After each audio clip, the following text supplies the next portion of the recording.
کیا کسی عورت پر کسی بزرگ یا ولی یا شہید کی سواری آ سکتی ہے؟ آقا صلی اللہ تعالیٰ علیہ وسلم کی پیارے دیوان ہو، آپ نے گاؤں وغیرہ میں اکثر سنا ہوگا کہ کسی عورت پر یا کسی شخص پر کسی بزرگ یا کسی ولی یا پھر کسی شہید کی سواری آتی ہے۔ حقیقت کیا ہے؟ یاد رکھیں یہ تمام باتیں بے اصل ہیں، مکر و فریب ہیں، شریعت میں اس کی کوئی اصل نہیں ہے۔ اب آئیے ہم فقہائے کرام کی طرف بڑھتے ہیں کہ وہ اس کے تعلق سے کیا فرماتے ہیں۔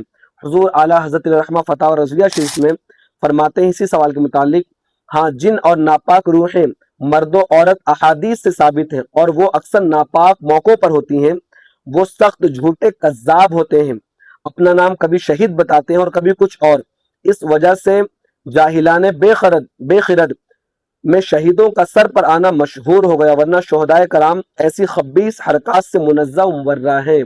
پتہ چلا کہ کسی عورت پر کوئی شہید اور کوئی ولی نہیں آتا ہے۔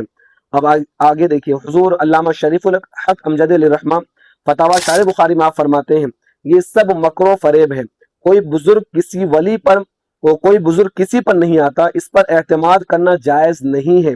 ہاں خبیث حمزات اور جنات آتے ہیں۔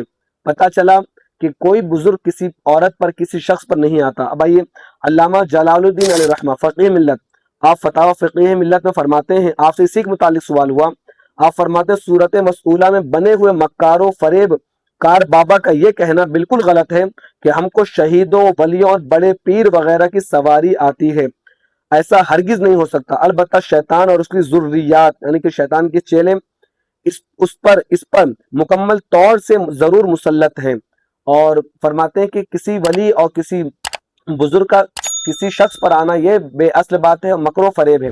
تو آپ یاد رکھیں اگر کوئی شخص یہ کہے کہ اس پر کوئی بزرگ آتا ہے یا کوئی ولی آتے ہیں تو سراسر یہ بات غلط ہے اور شریعت میں اس کی کوئی اصل نہیں۔ اور یہ بھی بات یاد رکھیں کہ علم جو ہے وہ علماء سے سیکھیں۔